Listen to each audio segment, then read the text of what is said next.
नमस्ते दोस्तों। आज हम बात करेंगे एक ऐसे स्पेसक्राफ्ट के बारे में जो सन 1977 में लॉन्च हुआ था और आज भी अंतरिक्ष में सफर कर रहा है। आज हम बात करेंगे वॉयेजर 1 के बारे में। ये स्पेसक्राफ्ट ना सिर्फ हमारे सोलर सिस्टम के बाहर गया बल्कि इंटरस्टेलर स्पेस में भी प्रवेश कर चुका है। चलिए आज इस अद्भुत यात्रा के बारे में जानते हैं, डिस्कस करते हैं आज के वीडियो में। वॉयेजर 1 को नासा ने 5 सितंबर 1977 को लॉन्च किया था कैप कैनावेरल, फ्लोरिडा से। इसका मुख्य उद्देश्य था जुपिटर और सैटर्न जैसे गैस जायंट्स के अध्ययन करना। यह मिशन वॉयेजर प्रोग्राम का मिशन था। वॉयेजर 1 को वॉयेजर 2 के 16 डेज बाद लॉन्च किया गया था, लेकिन ये तेज ट्रैजेक्टरी पर था और उसने वॉयेजर 2 को पीछे छोड़ दिया था। इसमें सन 1970 के समय की टेक्नोलॉजी का इस्तेमाल किया गया था। एक आज का कैलकुलेटर से भी कम पावरफुल सिस्टम था। लॉन्च के समय इसका वजन लगभग 722 किलोग्राम था।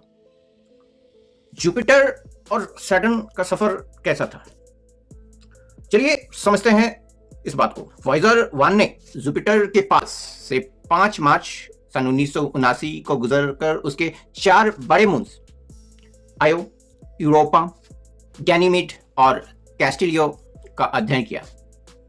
इसने जुपिटर के छुपे हुए रिंग्स और आयो के एक्टिव वॉल्केनोज का भी पता लगाया। फिर 12 नवंबर 1980 को वॉयेजर 1 ने सैटर्न के पास से फ्लाईबाई किया और उसके रिंग्स और मून्स, खासकर टाइटन का अध्ययन किया। टाइटन की घनी एटमॉस्फेयर ने साइंटिस्ट्स को चकित कर दिया। वॉयेजर 1 ने पता लगाया कि आयो सोलर सिस्टम का सबसे ज्यादा वॉल्केनिक एक्टिविटी वाला ग्रह है। इसके द्वारा ली गई तस्वीरों से जुपिटर की बिजली का, तूफानों और एटमॉस्फेयर के बैंड्स का पता चला। सैटर्न का मून टाइटन इतना रोचक था कि बाद में मिशंस जैसे कैसिनी, हाइजेंस इसकी वजह से प्लान किए गए। वॉयेजर ने सेफर्ड मून्स का भी पता लगाया जो सैटर्न के रिंग्स को शेप देते हैं। इंटरस्टेलर स्पेस में प्रवेश, चलिए समझते हैं कि इसका इंटरस्टेलर स्पेस में प्रवेश कैसे हुआ और उसके बाद क्या हुआ।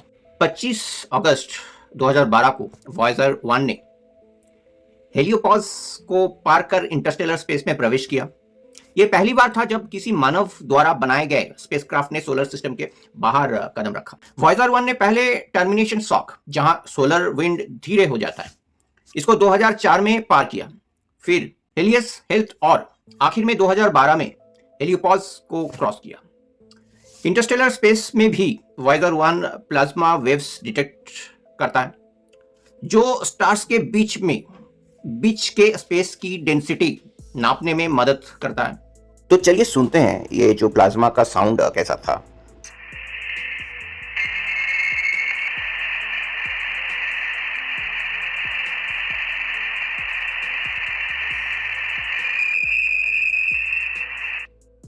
कम्युनिकेशन और इंजीनियरिंग क्या क्या चैलेंजेस आए होंगे, चलिए समझते हैं इस बात को। वॉयेजर 1 अभी भी नासा के डीप स्पेस नेटवर्क के जरिए डेटा भेज रहा है। हालांकि इसकी पावर सप्लाई धीरे धीरे कम हो रही है। 2024 में इंजीनियर्स ने एक टेक्निकल ग्लिच को फिक्स करके कम्युनिकेशन को रिस्टोर किया था। वॉयेजर 1 के सिग्नल्स को पृथ्वी तक पहुंचने में 22 घंटे से ज्यादा लगते हैं। इसका ट्रांसमीटर सिर्फ 23 वाट्स की पावर का इस्तेमाल करता है, एक रेफ्रिजरेटर के बल्ब से भी कम। फिर भी नासा इसके सिग्नल्स रिसीव करता है। 2025 तक स्पेसक्राफ्ट सिर्फ 200 वाट्स पावर पे काम करेगा, जबकि लॉन्च के समय सिर्फ 470 वाट्स था। गोल्डन रिकॉर्ड, एक संदेश जो विश्व के लिए भेजा गया। क्या है ये गोल्डन रिकॉर्ड? वॉयेजर 1 के साथ एक गोल्डन रिकॉर्ड भी भेजा गया था जिसमें ध्वनि, तस्वीरें और संदेश शामिल हैं जो पृथ्वी के जीवन और संस्कृति को दर्शाते हैं। ये एक तरह का टाइम कैप्सूल है जो किसी भी इंटेलिजेंट लाइफ फॉर्म के लिए संदेश है। रिकॉर्ड के कवर पर इंस्ट्रक्शन और एक पाल्सर मैप है जो गैलेक्सी में पृथ्वी का लोकेशन बताता है, ताकि जब किसी को ये मिले, कोई एलियंस या कोई अन्य सभ्यता को, तो लोकेट कर पाए पृथ्वी को। इसमें 116 इमेजेस शामिल हैं, लोगो, प्रकृति और साइंटिफिक डायग्राम्स की तस्वीरें भी हैं। एक सेनेगलीज म्यूजिशियन का परक्यूशन पीस हिंदी, उर्दू, बंगाली, संस्कृत जैसे भाषाओं में ग्रीटिंग्स और एक जवान लड़की के ब्रेन वेव्स भी शामिल है। पेल ब्लू डॉट एक दृष्टि पृथ्वी की। क्या है ये पेल ब्लू डॉट? 14 फरवरी सन 1990 को वॉयेजर 1 ने एक आखिरी बार अपने कैमरा से पृथ्वी की तस्वीर ली, जो पेल ब्लू डॉट के नाम से प्रसिद्ध हुई। ये तस्वीर कार्ल सैगन के लिए पृथ्वी की विनम्रता का प्रतीक है। वो जब जा रहे थे तो एक बार मुड़ के वॉयेजर 1 ने तस्वीर खींची, जिसको विनम्रता का पहचान बताया जाता है। इस इमेज ने कार्ल सैगन की किताब pale blue dot a vision of the human future in space को प्रेरणा दी। पृथ्वी इसमें सिर्फ एक छोटी सी बिंदु 0.12 पिक्सल्स के रूप में दिखती है। कार्ल सैगन के अनुरोध पर यह तस्वीर ली गई, जबकि इंजीनियर्स कैमरा को सूरज की रोशनी से नुकसान होने का डर से मना कर रहे थे। यही है वो ब्लू पेल डॉट जिसका फोटो लिया गया था 6 बिलियन किलोमीटर दूर। में से बहुत कोई शायद तब तक जन्म भी नहीं लिए थे। ये में हर क्रिएचर्स के लिए एक छोटा सा बिंदु ही सबके लिए घर है। ये फोटो लेने के जस्ट 34 मिनट्स के बाद ये कैमरा काम करना बिल्कुल बंद कर दिया और फिर वॉयेजर 1 अनंत काल के लिए अंतरिक्ष में चलते रहे। आगे का सफर और भविष्य क्या हो सकता है? वॉयेजर 1 लगभग 37,000 माइल्स पर आवर, जो कि 59,545 किलोमीटर पर आवर की गति से सफर कर रहा है। अगर सब कुछ ठीक रहा तो ये 40,000 साल में ग्लिस 445 नामक तारे के पास से गुजरेगा। हालांकि इस समय तक इसकी एनर्जी खत्म हो चुकी होगी। वॉयेजर 1 2025-26 तक अपनी पावर खो देगा। उसके बाद ये पृथ्वी से संपर्क नहीं कर पाएगा। ये बिलियंस ऑफ ईयर्स तक साइलेंटली सफर करता रहेगा। पृथ्वी से कोई नाता नहीं, शायद मानव जाति से भी ज्यादा समय तक। लगभग 3 लाख सालों में ये TYC 3135521 स्टार के 1.6 लाइट ईयर्स के पास से गुजर सकता है। इंटरेस्टिंग फैक्ट्स समझते हैं कुछ वॉयेजर 1 के बारे में। वॉयेजर 1 के ऑनबोर्ड कंप्यूटर की मेमोरी आज के स्मार्टफोन से भी कम। क्या आप समझ सकते हैं? आज का जो स्मार्टफोन है उससे भी बहुत कम। स्पेसक्राफ्ट हर साल लगभग 3.5 AU की दूरी तय करता है। एस्ट्रोनॉमिकल यूनिट समझते हैं इसके बारे में?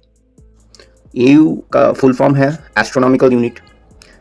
एस्ट्रोनॉमिकल यूनिट जो धरती और सूर्य के बीच का जो डिस्टेंस है उसको तय करने के लिए व्यवहृत होता है, जिसका मतलब है एन एवरेज डिस्टेंस जो 93 मिलियन माइल्स है, जो कि लगभग 150 मिलियन किलोमीटर, जिसका मतलब है पृथ्वी से सूरज तक का जो डिस्टेंस है वो 150 मिलियन किलोमीटर है। इसको व्यवहृत किया जाता है सूरज से कोई भी प्लैनेट का दूरी तय करने के लिए। पिक्चर में देख सकते हैं सूरज से कैसे मार्क करिए 0.4 AU, वेनस 0.7 AU, अर्थ एग्जैक्टली अभी जो हम बात कर रहे थे 1 AU जो एग्जैक्टली 150 मिलियन किलोमीटर है, मार्स 1.5 AU। तो ये एक हिसाब है। AU को व्यवहृत किया जाता है बहुत आसानी से सूरज से दूसरे प्लैनेट का जो दूरी है उसको तय करने के लिए एक इजीएस्ट एंड क्विक वे है। वॉयेजर 1 ने जुपिटर के 2 नए मून्स मेटिस और थेवे की खोज की थी। वॉयेजर 1 ने 25 billion kilometre as of today, उसे भी ज्यादा का सफर किया है। ये स्पेसक्राफ्ट पॉप कल्चर में भी दिख चुका है, जैसे स्टार ट्रेक, फीचर, डॉक्टर हू और कई डॉक्यूमेंट्रीज में। ये स्पेसक्राफ्ट टेक्निकली अभी भी सूर्य के ग्रेविटेशनल इफेक्ट में है, जो लगभग 2 लाइट ईयर्स तक है। वॉयेजर टीम ने 2019 में फंडामेंटल फिजिक्स में ब्रेक थ्रू प्राइज जीता, जिसे साइंस का ऑस्कर भी कहा जाता है। तो समझते कंक्लूजन के तौर पर वॉयेजर 1 एक मिसाल है मानव की जिज्ञासा और इंजीनियरिंग के कमाल की, ये हमें याद दिलाता है कि हम कितने छोटे हैं इस विशाल ब्रह्मांड में, और फिर हमें अपना संदेश दूर तक भेजा है। आइए इस सफर से प्रेरणा ले और नए ज्ञान की खोज में लगे। उम्मीद करता हूं ये वीडियो आपको अच्छा लगा होगा, इंफॉर्मेटिव लगा होगा। अगर ऐसा है तो लाइक करें, वीडियो को शेयर करें जिनको स्पेस संबंधित इंफॉर्मेशन नॉलेज पसंद हो, और चैनल को सब्सक्राइब करना मत भूलिए अगर आप अभी तक नहीं किए हैं। नमस्ते, फिर मिलेंगे दूसरे वीडियो पे। आज के लिए बाय बाय।